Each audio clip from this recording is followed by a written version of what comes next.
Good day to you. This is Tony Ballinger from the Fighting Men of Rhodesia YouTube series. My guest today is Gunner Neville Wyllie from the artillery. I really enjoy stories from the artillery, and it's important that we get them because, as I was chatting to Neville offline, there appears to be an awful lot of history about the Rhodesian artillery regiment that's just gone missing. So the more we can gather, the better. Nev, hello to you here in England. Sorry, you're over in the Isle of Man, about 150 miles from me here in Salisbury. And the weather's good there. We've got sunny skies here. So welcome to you. Hi, Tony, and thank you guys very much for having me on your series. I really appreciate it. It's a pleasure. And as I said, every bit of information we get in videos like this is of historical importance. Other people have pointed out to me recently that this video series is rapidly becoming the main depository of our bush war history. And so I now see it as a really valuable exercise, more than just something to keep me busy in my boredom hours. So I'm hoping to be able to get hold of the Imperial War Museum in the near future to have them become the official custodians of all of our videos. Because when John and I popped the cork, where do these videos go? We've got over 300 of them now. But Excellent. besides that, John, Neville, sorry, you've got a very interesting story ahead of us, and we follow the same sort of format in every interview. Can you tell us where you were born and raised, and how you got into your position in the military? Sure. I was born in Mombasa, Kenya in 1958.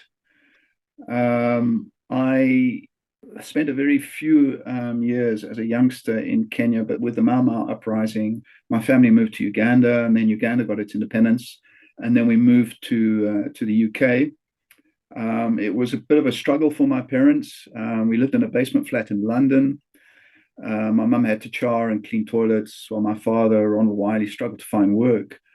One of my memories of that time was every Saturday, my mum would give me a few pennies to buy gobstoppers from a sweet vending machine outside a corner shop. And this was run by a kind old Greek lady who was actually the landlord of the basement flat that we lived in.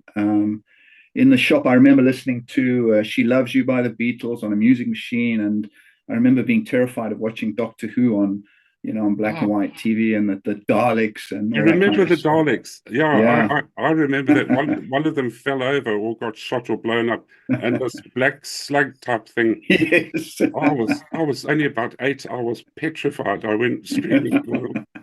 Yeah. And I remember my first day going to a London school with my mum, and hearing the bells of Big Ben chiming, and just being astonished at the school that the playground had a tarmac floor, which was weird coming from Africa. Oh. But we emigrated to Salisbury, Rhodesia in 1964 under the British Rhodesian emigration scheme. So the British government paid for our family's air tickets, and the Rhodesian government paid for 6 months accommodation at the Bronte Hotel in the Avenues in Salisbury. Good Lord.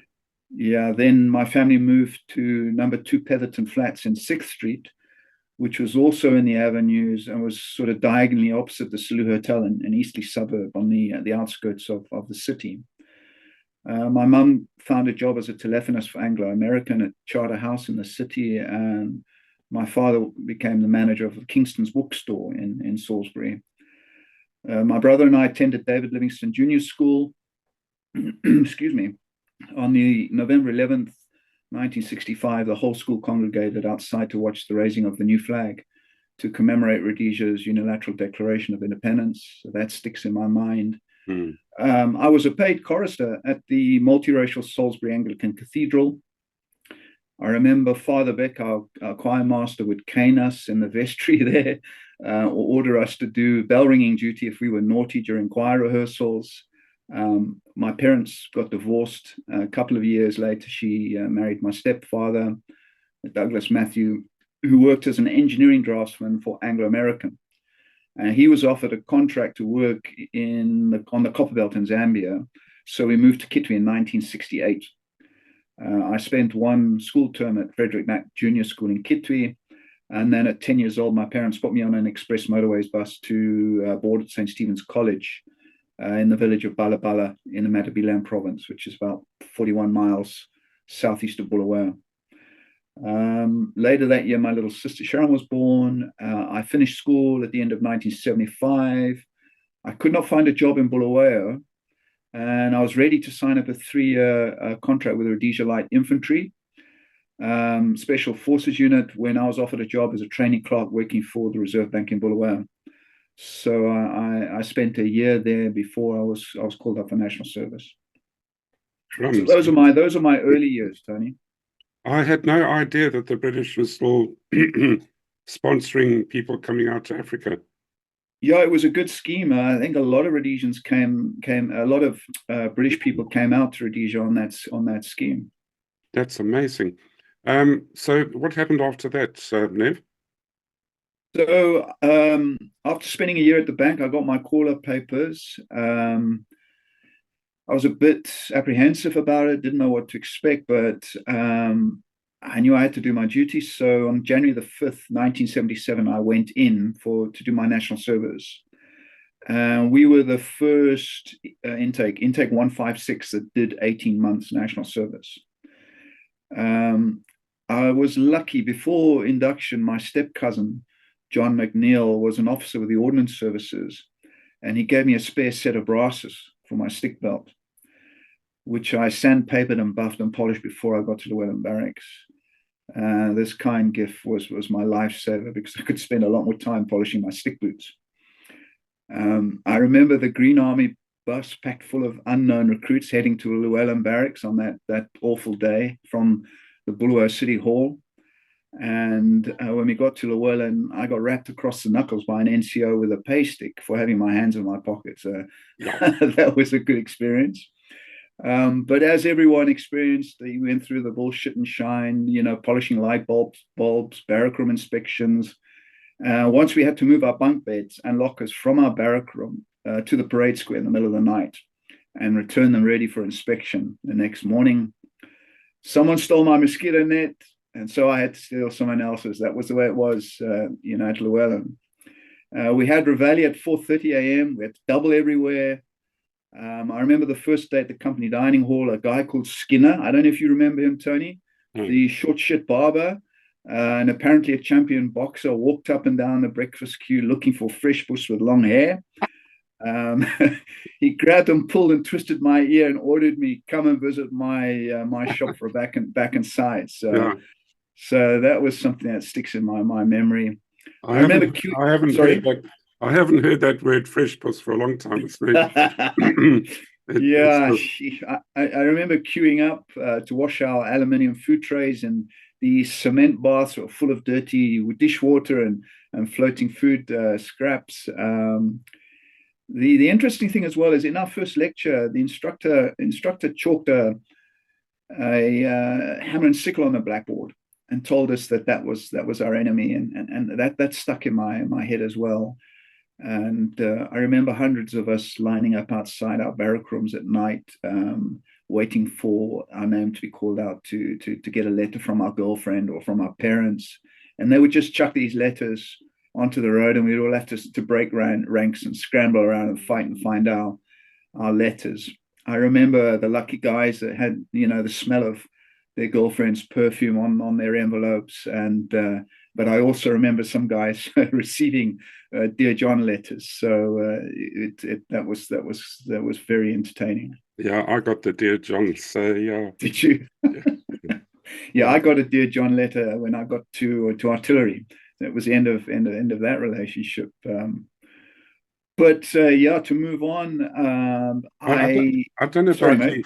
Sorry, I don't know about you, but at Llewellyn, I always had a knot of fear in my guts every morning. When that reveille, whatever it was, I can't remember how they woke us up. It was either a corporal with his mouth that wide or I had a shot of adrenaline into my guts, and I thought, what's coming today? Can I face it? Will I get through it? It was horrible. Get out of here, you lazy gobshite! All those insults. Yeah. It was. I think it made us into men. Really, it was the discipline. I remember we had discipline at boarding school, but I suppose it was an introduction to the army. But I think we all became men in those first 4 months at Llewellyn. I Another incident was I broke my thumb in the lightweight semifinals of the Llewellyn boxing tournament. And at the same time, I was selected to go on the Matabeleland Rhodesia Regiment rugby tour to South Africa. Now, this is interesting because we had Major Williams, who was our OC of boxing. I told him that I was joining the rugby team. And then I informed the OC, of the rugby team, a chap called Major Boyd Sutherland. I don't know if you came across him, that I was injured from boxing and could not go on the rugby tour. So I went AWOL to see my girlfriend in Bulawayo. And I told the MP guards at the barrack gate that I was on rugby tour. Nothing ever happened. I came in and out without being noticed. So I was incredibly lucky. And, I think back on that and wonder how the hell did I ever get away with that? But I remember the guard duty at Llewellyn, having to climb up those slippery ladders on the guard tower in the cold wind and rain, watching, bright lights of skies from the town, wishing I was back in Civvy Street. Another incident was a friend of mine we'd just done some training ops in the bush, and we were at the Bulawayo Trade Fair, and we'd got a pass for the weekend, and I still had my sea cap on and my webbing. I had no beret or stable belt, and I was approached by the company commander at Llewellyn, Lieutenant Colonel Piggott, who asked my friend and I which independent company, which regiment, operational area we were from. When we told him that we were recruits at Llewellyn Barracks, he was outraged. He was annoyed, and he ordered us to report to him to barracks to be placed on a charge. Fortunately, though, we were called out to Matopus for classical war operations, and we avoided punishment for that. So, I think I was extremely lucky. But of course, I remember the brutal assault courses, the mind-altering bayonet drill, and the dreaded PT test. I think everybody remembers that. The delicious taste of drinking a Lion beer and eating a Downing's meat pie during our first garrison shop pass. The excitement of receiving our first weekend pass after completing first phase basic training. That was just something else. We did our first classical live firing war exercises in the Matopus. Another amazing incident. We were on a dust road in a tribal trust land. And if I'm correct, there was people went to I think it was called the LT wing to become corporals or NCOs. I think it was called the LT wing. But there was a guy who was training to be a corporal, and he was with us during these exercises. And we were on the back of a Bedford RL. And we hit a bump on this dust road. And we had all this classical war gear on it, these big packs and helmets and whatever. And he'd actually dropped off the back of the truck and landed on the road. And the water bowser that we were pulling actually ran over him. And I think his webbing and his pack saved him, because when we'd stopped the truck to see what had happened to this guy and the dust had cleared, he was just dusting himself off and he had absolutely no injuries at all. Amazing. And that was quite an amazing incident. I think that was all about our classical warfare, except we had to dig trenches and put our helmets on, do these classical war, these sort of battalion war exercises, and the guys were shooting rounds over our heads as we were climbing up koppies. It was quite an experience. Then I left Llewellyn, and I'll just run through our gunnery training quickly. We left Llewellyn after basic training, and we were put on a train from Heaney Junction to Salisbury. We were told that we were going to 6 in-depth company to be infantrymen for Rhodesia Regiment at Adams Barracks in Umtali. So I was quite ready to become an infantryman. In the early days of Llewellyn, we all sent these forms around about which units we wanted to join, and I'd heard about artillery, and I was quite keen to be in Salisbury. So I put my name down for artillery and never heard a word about it. But we were all on this train up to Salisbury. However, at the Salisbury railway station, we had to form ranks on the platform, and about 20 names were read out, and these individuals, including myself, were ordered to break ranks and jump onto a 4-5 outside the railway station. And we were the first intake that had completed Llewellyn basic training, or the first artillery intake to complete full Llewellyn basic training. Luckily for us, we were all put into the same barrack room at Depot Artillery at Cranbourne Barracks in Salisbury. And early on our first morning, we were woken by a loud whistle. It was a colour sergeant, an Irishman, who was called Skippy. I can't remember his surname. And as a test of our physical fitness, we were challenged to do a squad run from Cranbourne Barracks to the airport and back to barracks. And we were so fit that we were showered and dressed before the next squad arrived at Cranbourne. I'd like to just say, Tony, we had an amazing group of guys in our artillery intake. They were all talented and smart in their own way. I'm still best friends and stay in contact with many of them. Every year, a few of us meet up in the UK for a catch-up and a few drinks and recall our experiences in the Rhodesian army. And every year, there is a contingent of the Rhodesian artillery that meet up at Westminster Abbey for Remembrance Day to celebrate that, and usually end up having a lunch and a few drinks at a local pub with some of the other unit guys. I'm also an inactive member of the local chapter of the Royal Artillery Association. We don't do much, but a lot of the guys meet up for the Remembrance Day parades here in the Isle of Man and go out and have a lunch and a few drinks. Yeah, I'm living in Salisbury as I do. The Wiltshire Plains are just north of me, where all the in fact about 10 miles, 20k, less than 20k from here, is all the artillery guys. Okay. Porton down. Excellent. And quite often I go and stand outside with a drink and watch all the flares in the sky and hear the artillery firing.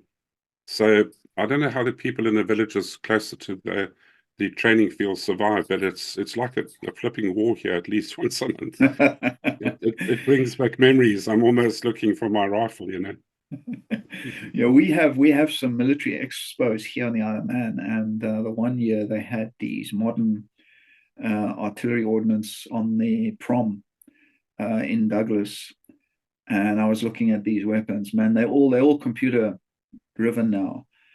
So I was the number 3. I was the layer of the gun for the artillery 25-pounders and the 5.5 howitzers, and everything was mechanical. It was all wheels and dial sights and angles of elevation that were manually manipulated to get our coordinates for firing the guns. Now it's all computer done, and it's amazing to see how technology has progressed with these weapons since we were in the army. Because basically our weaponry were Second World War editions. So all our stuff was British Second World War stuff. Just for our foreign viewers, we had 25-pounders and 5.5. They were howitzers, weren't they? Yes. Yeah, yes. With the big pistons either side of the barrel. Correct. Yeah. Correct. Split trail. The round was ignited by a ballistite, a 303 ballistite cartridge on a lanyard, whereas the 25-pounder, the layer, the number 3, there was a trigger next to the gun breech in the barrel, and that used to fire the round. Well, I hope nobody put a live round instead of a ballast round to fire that artillery piece. It would have been an absolute disaster. Yeah, no, I can tell you a story about when we did our live firing exercises at Katanga Range near Kwekwe. And we were sighting the guns the one day, and we were given incorrect coordinates. And we put 4 rounds onto the range, but very close to where the observers were in a wooden tower, and we almost took them out. So that was almost a case of friendly fire, where we on the firing range, we almost took out our own people. And so, tell us about the positions behind a 25-pounder. I think you had 4 guys. You were number 3, being the loader. Yeah, no, it was six guys, six-man gun crews. We had the number one was the gun commander. The number three was the layer who laid the gun. Normally, the second in charge of the gun if something ever happened to the number one. The other guys were basically dealt with ammo, ordnance, and that sort of thing, moving ammo around, reloading the weapon, moving the gun. Sometimes we had to move the gun in a hurry, or we had to change coordinates in a hurry. And there were always two. There was a gun spike in the back of the gun, and number one used to pick it up, and we used to rotate the gun, to get the right angles of firing. So yeah, there was six in all, on each gun. And obviously, you were trained to change positions if somebody got injured. I don't think we had the manpower for that, Tony. In my experience, you were always a number. I was always a number three, because you had to. It was quite you had to learn how to set the gun, and you had to deal because the coordinates were always angles of elevation and rotation, and you had to set a dial sight, and there was other instruments on the gun, which dealt with your angle of elevation, and you had to be able to sight the gun very quickly, and be ready to fire. So it was a specialized role. And then the gun commander himself, he had to know everything about that gun. He had to know how to strip the breech, clean it. He had to know as much as the number three. He had to know about sighting the gun. So, and the other guys, they were really needed to be around the gun to as I said, to load and move ammo, relay instructions during noisy fire missions, all that kind of stuff.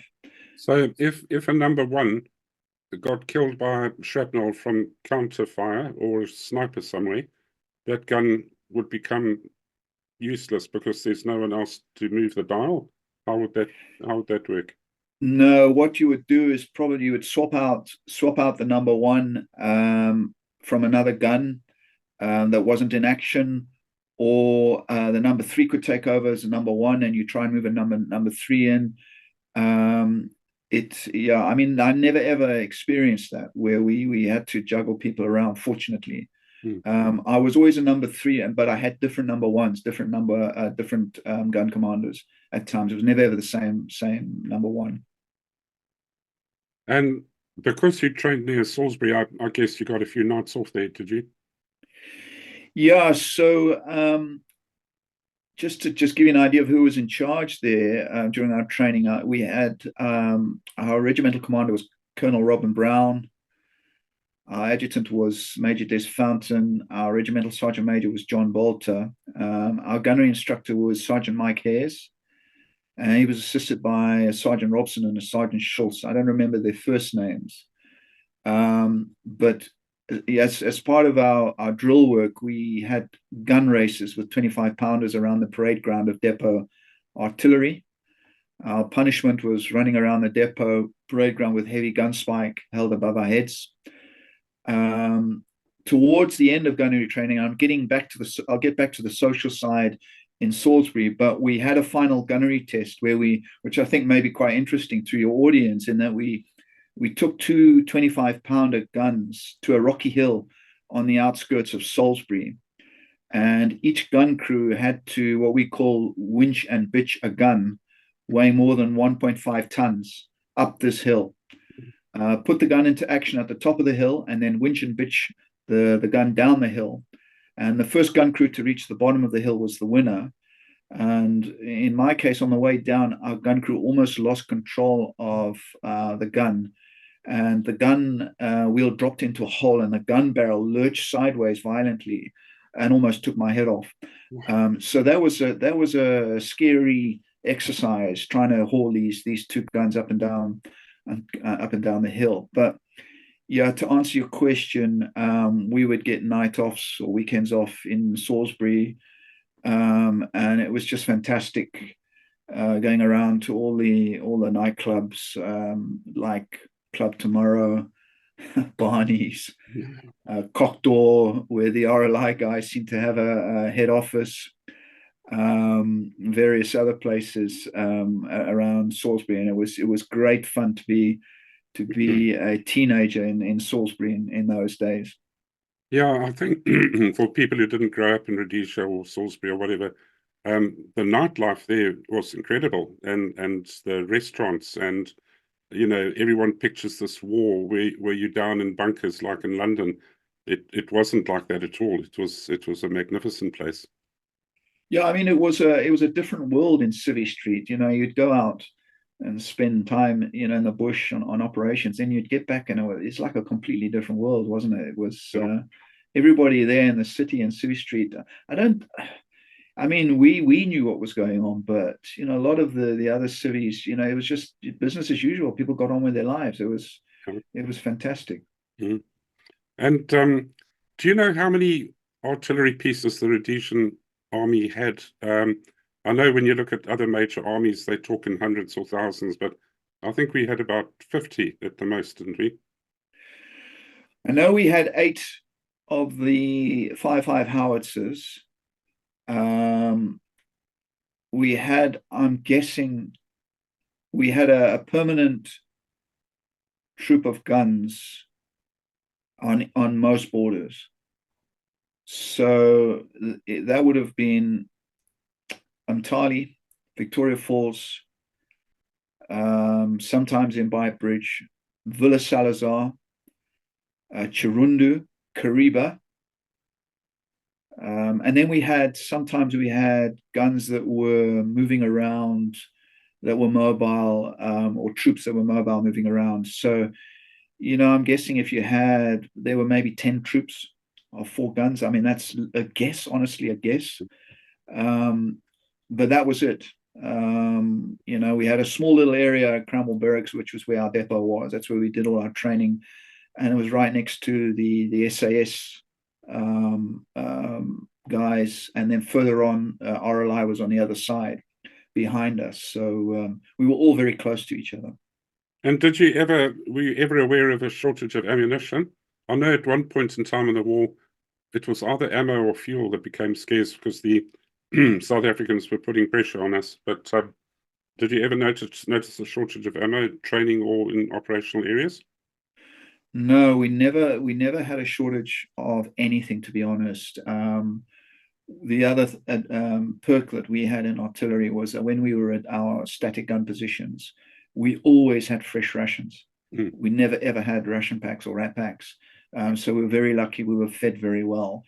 So you never made your tea with mashed potato, which I did once, because the mashed potato and the milk powder both looked the same. So no, when I was on infantry patrol, I used to dip my dog biscuits into my tea. That was the only time I ever had rat packs. The secret with dog biscuits, which you get to know as you're in infantry for a long time, if you've got enough water, you soak it overnight. Then in the morning, it swells up. You turn your billy can over in the morning with the flame underneath it. You got butter in a tube, and you squirt it on there, and you fry the biscuit. You put jam, and which sort of the sugar in it turns to a nice sticky. And yes. And you graze that. There's nothing to beat that, honestly.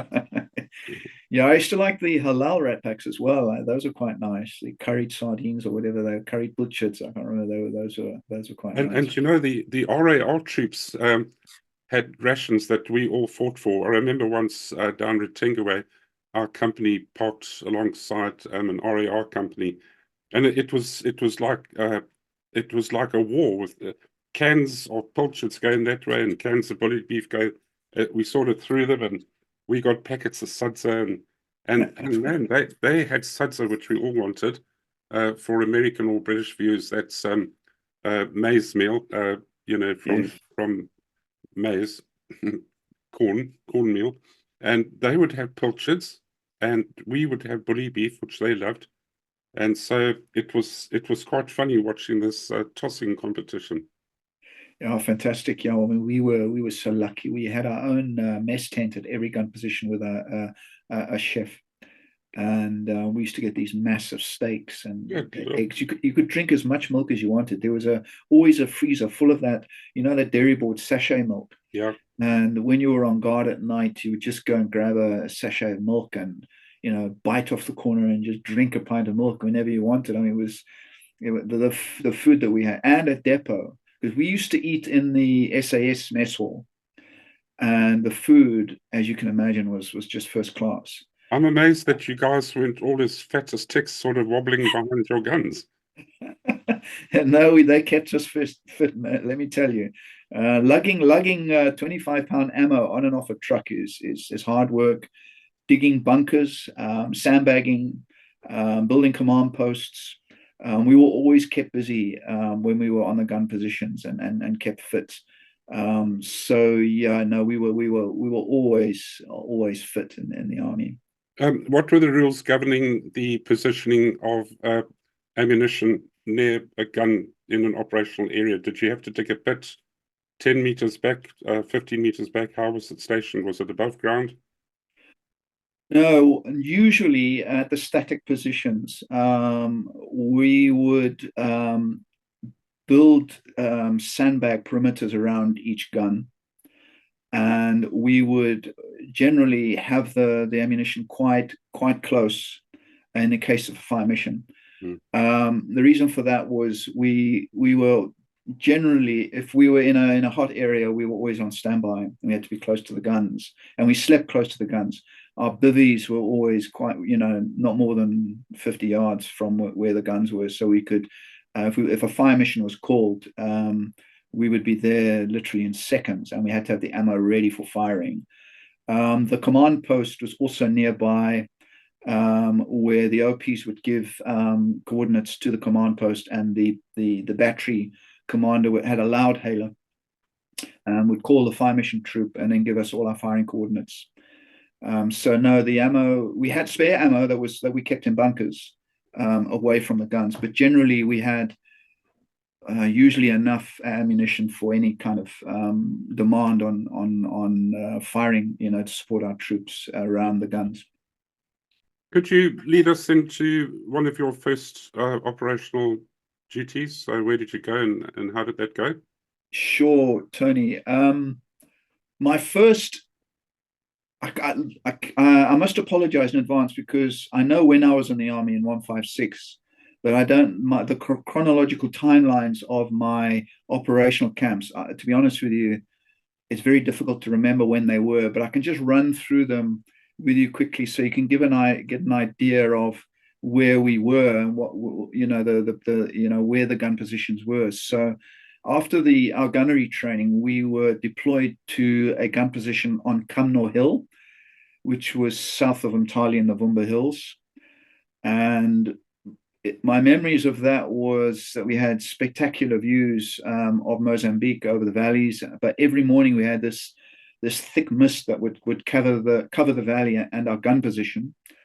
But we also had a fantastic shower, an open air shower that was on a wooden platform that overlooked the valley into Mozambique, and that was quite an experience. Also listening to the sound of landmines exploding at night, that was something that I recall.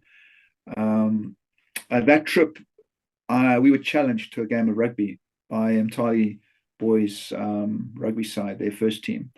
And I think they were the best team in the country, schoolboy side in the country at the time. So we whipped together a whole bunch of guys. I mean, we were only 19 at the time. So anybody that could play rugby was kind of pulled into this game. And unfortunately for me, I got tackled and my ankle got broken and dislocated. But the interesting story was that I got taken to Umtali Hospital and put into a ward, the Casevac ward, which was full of injured soldiers, which was a distressing experience for me. And being the fact that I was there with a rugby injury, these guys were all there from operational injuries, being blown up in landmines, etc. And it was horrible to see these guys in pain and suffering. The interesting thing about that was that after I'd had the operation, the doctor, it was a Dr. McGowan, did a bovine ligament regraft onto my left ankle. And that left ankle has never, ever given me any trouble since. It was an amazing operation. Wow. But while I was drugged up on morphine in that Casevac ward, who should pitch up but Douglas Ian Smith and General Walls to visit the troops? Fantastic. And they went to every bed and thanked each soldier for their service. And that was a remarkable experience. And the next day, they put me on an army ambulance with a guy that had been injured in landmine and took us all the way to KG6 barracks in Salisbury. And that poor fellow was also in a lot of pain. So that was quite an interesting trip. That I think that sets our people, our government, our army aside from many others. Obviously, in large armies where you've got multiple or even thousands of men injured, your prime minister can't walk around. But that's something that was so morale boosting that our ministers used to get in helicopters and vehicles and drive all over the show. And Ian Smith was everywhere. I spoke to a guy who was in D Squadron SAS. It's on one of our talks. And as he flew back over Chipinga or some area and landed there, and all the farmers' wives came out and gave the guys food, and General Walls was there with a bib round his, serving the guys meals, Yeah, that's great. Such morale boosting things, One of the big morale boosting things for us was at another gun position at Impala Arms, which was near Umtali, also on the Vumbus side next to Impala Arms Hotel, which you can imagine every gun position would have had good views because we were always in high positions. But we had an OP in the hotel in one of the rooms, and there was a huge telescope in there where we used to watch Frelimo activity in Mozambique. But to come to the point was that we had our famous Ambush Alley pub, but we were visited by our Foreskins request presenter, Sally Donaldson, the one weekend. And that was a real morale booster to talk to her and give her a drink in our famous pub and take requests. And a lot of our guys took requests from her. And, I think a couple of weeks or maybe the next week, the guys listened to it on the radio. It was quite an experience. And we also had, wives and girlfriends and relatives that would stay at the hotel, literally 500 meters from where the gun position was, and come and visit the gunners. The next trip was where. Sorry, before you move on, so the scent of a woman was not that urgent for you guys or as appealing because you were mingling with women now and again, but us infantry guys stuck in the bush, just the sight of a woman or the catching a whiff of her. Or I remember coming back through the minefield at Crook's Corner, and there I've mentioned the story before, but I often repeat things. But we were walking through the minefield there. It had been made safe for us to walk through, but at the head end on the Rhodesian side was this beautiful blonde girl in a Rhodesian army uniform, and she was one of the engineers that was working there, or attached to the engineers in some way. I don't want to be too pernicious, if that's the right word, but just to see a woman, it was magnificent, Anyway, but at that first place that you were based, did you see any action there, or did anything happen? No, Umtali, there was never any, and I never experienced any fire missions there. I think it was just there. We were there as a deterrent, and we would have been used if need be. But the next operational area that I went to, we were very active, and I'll allude to that now. And that was Vila Salazar. And I think a lot of stories have been told about Vila Salazar, especially artillery deployments, but this is my experience anyway, in that we left Cranbourne in Salisbury, went all the way down south, and we got through Rutenga. We got supplies at Rutenga, and then we were on landmine alley road to Villas, driving around these landmine explosion holes and blown up vehicle wrecks, and suddenly there was a massive explosion, which rocked the road underneath the 4-5 that I was sitting on. And I was one vehicle behind the Land Rover, which had our battery commander in, and there was a landmine. I don't know what you call it. It was like a sweeper. It had big chains on the front, and it was trying to find these landmines, and it actually hit one. And this thing underneath got hit by this landmine, and there was this massive explosion. We all debussed and jumped into the bush and got into sort of anti-ambush mode. And I remember seeing this massive sort of black-gray cloud going up into the sky. And there was nobody, there was no enemy there. But one of my mates was a driver and was in that landmine vehicle, and the dust from the explosion came through the floor of the vehicle and hit him in the face, and he was blind for several days. He couldn't see because the stuff had impregnated itself into his eyes. So we got to Villa's eventually, and sorry, I think that vehicle was called a mine flail, if you remember. Did you ever see these? It was only the one time I ever saw these vehicles with these sort of this ball of chain on the front that used to hit the ground. Yes. Churchill created the concept in the Second World War. They were called flail tanks. Flail tanks. Okay. Yeah. Okay. They flailed the ground with chains. I didn't realize we had one of those. Yeah, it was the only time I ever saw this thing. And then just before we got to Villa's, actually, something else springs to mind, is a herd of zebra ran across the road, and behind the zebra was a horse with a saddle on, a riderless horse with a saddle on. That's also stuck in my mind.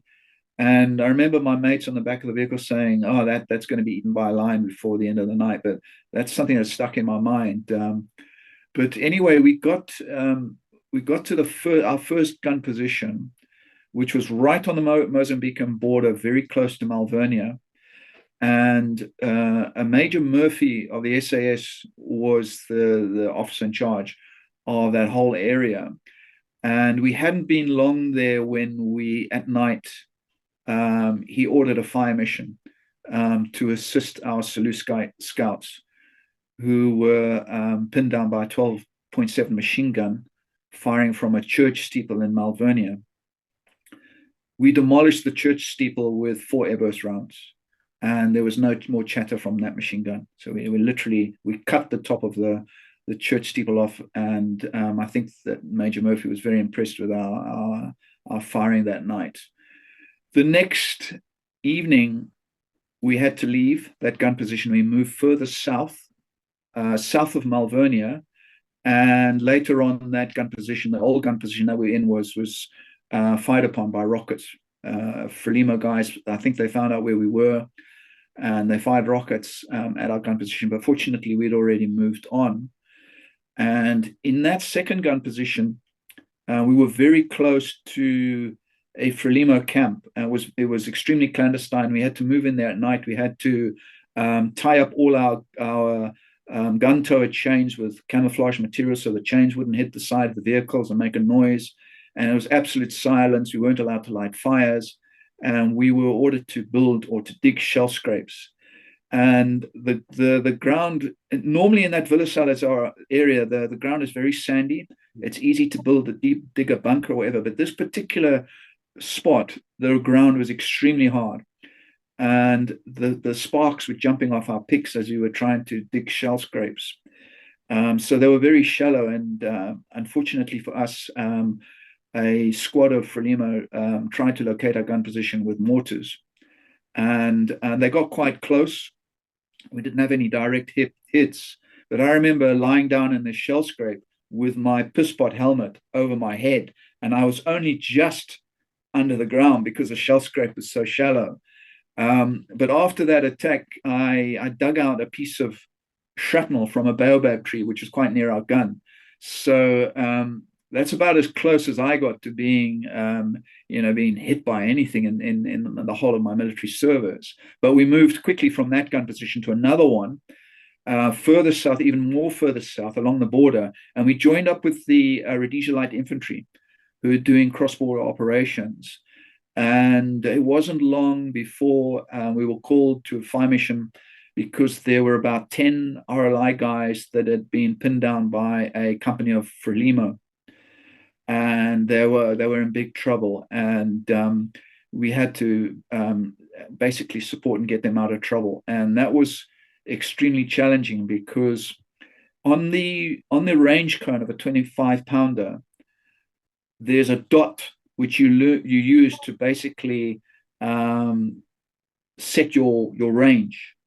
That's a size basically just a bit bigger than a pinhead, and if you move it not even half a centimeter, that's 50 yards in terms of firing range.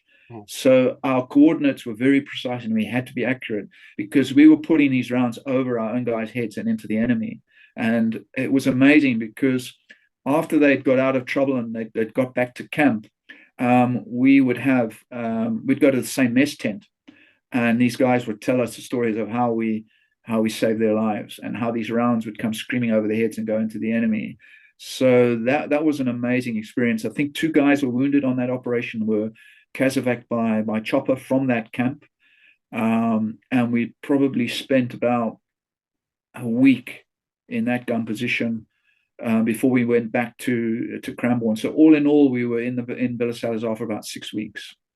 It might not have been part of your remit because of your position in the gun crew, but the guys that plotted on the maps where to fire, what elevation, what angle, taking into account magnetic north or whatever, they must have been really proficient in doing that, because you've pitched up in the middle of the bush.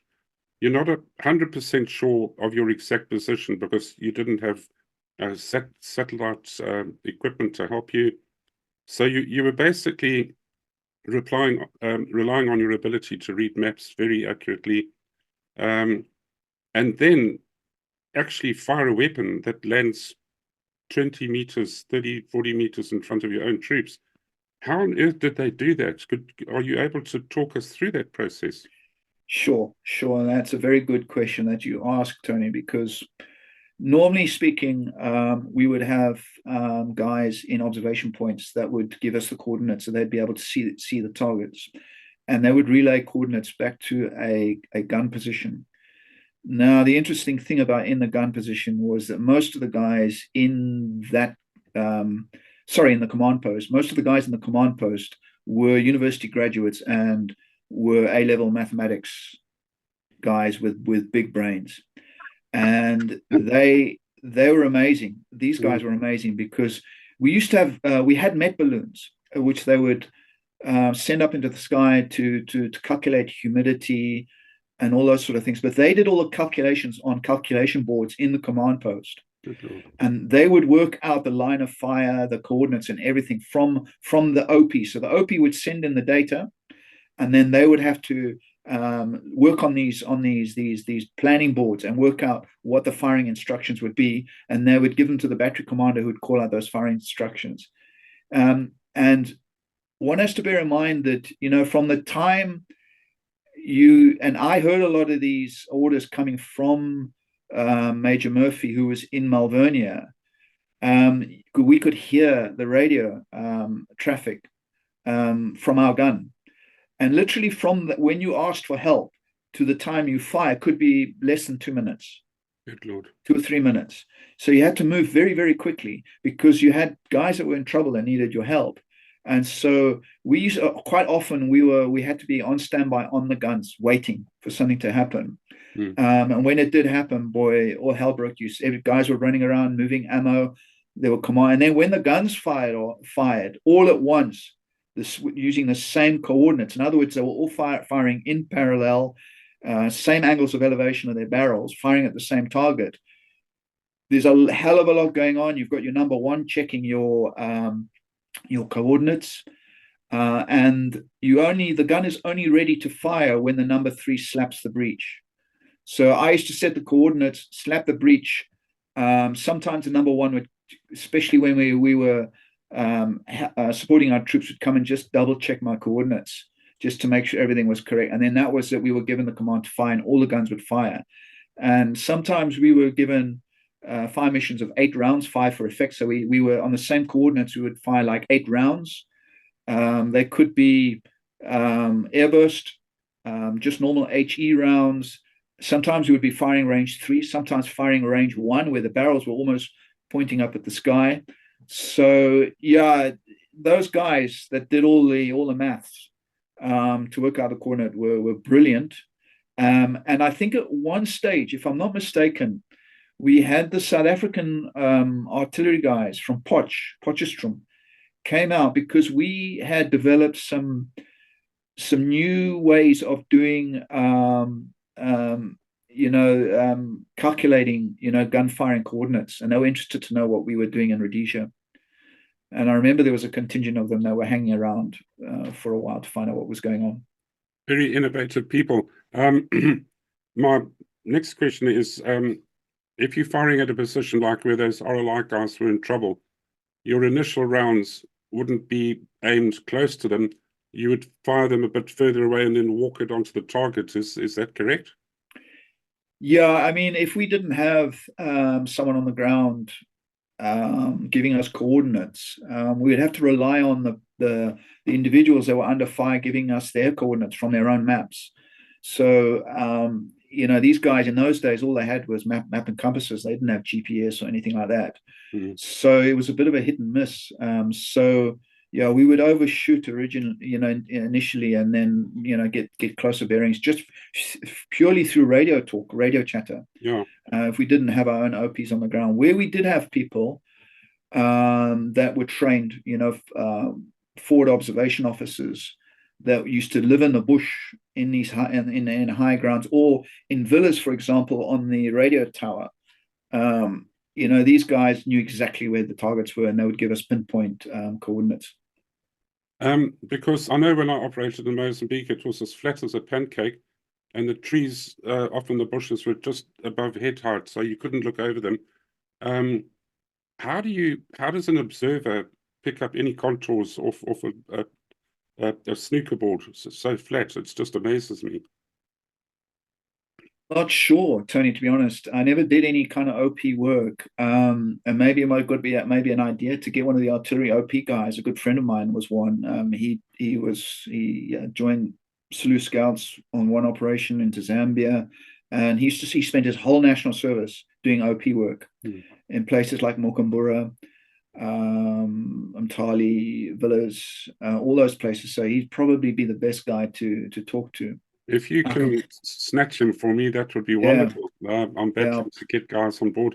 Now, where you fired that one place you had to creep in at Vila Salazar and be all clandestine, you need light to see what you're doing, to look at your dial and maybe have a little bit of illumination so that guys can see what they're doing with the ammo. How do you light up a place and remain clandestine at the same time? We don't. We used to use, if I remember correctly, you used to use just torches. It was difficult. It was hot. It was dusty. It was uncomfortable, sweaty, but somehow we managed. We managed to do. We didn't ever wear earmuffs either, which is interesting. Gee. And I've had ear problems subsequent many years later. And the strange thing about it, when you're sitting on a 25-pounder, the barrel is on your right side, but in fact it was my left ear that was impaired. And I said to the guy, "Why is that?" And he says, "Because the sound wraps round and rather hits the other ear." And they made it make a hell of a loud noise when they go off. But we never wore earmuffs. It's like when you fire a 106 anti-tank gun, which I did, you got the shockwave coming out the front and the gases out the back, and it comes down, punches you in the kidneys. I think you're supposed to wear a kidney belt when you fire those, but that might be a 50-year-old bullshit memory. I don't know, but it's really fascinating, and this is why I've had a fascination with artillery, because it's quite specialized. I believe even the big long-range weapons like the G6 and the G5 had to take the Earth's rotation into account, because the planet's turning when a shell's in the air. Although I don't know if the shell's moving from the position it fired, but it's a really scientific exercise, isn't it? Yeah, well, the 5.5s were impressive. the laying of the gun was very similar. So I didn't have to do any kind of retraining or anything like that. It was almost similar. Where it became different was in the business end of the gun, in that you had to load the projectile into the barrel on a ladle because it was so heavy. And I'll check now, but I think it was nearly 100 pounds of TNT. And then you had to ram this projectile into the barrel, and it had a split trail, and you had to dig the trails into the ground so that the gun could take the recoil. And it had this massive barrel. And that, as I said earlier, that gun would get fired with a lanyard. They had a 303 ballistic cartridge in the breech, but in the 5.5 you had to actually pack the cordite behind the projectile in the barrel, and then when the round went off, you had a bucket of water with a brush, and you had to brush the barrel, so there was no burning cordite left in the barrel, and there would be these massive smoke rings that would come off the end of the barrel. So they were incredibly powerful weapons and extremely accurate. I mean, I'll just check the range now. The 5.5, I could probably fire about, oh, there we are, 100-pound shell, 16,200 yards with pinpoint accuracy. Whereas the 25-pounder would fire about 13,400 yards with a 25-pound projectile. They were amazing weapons.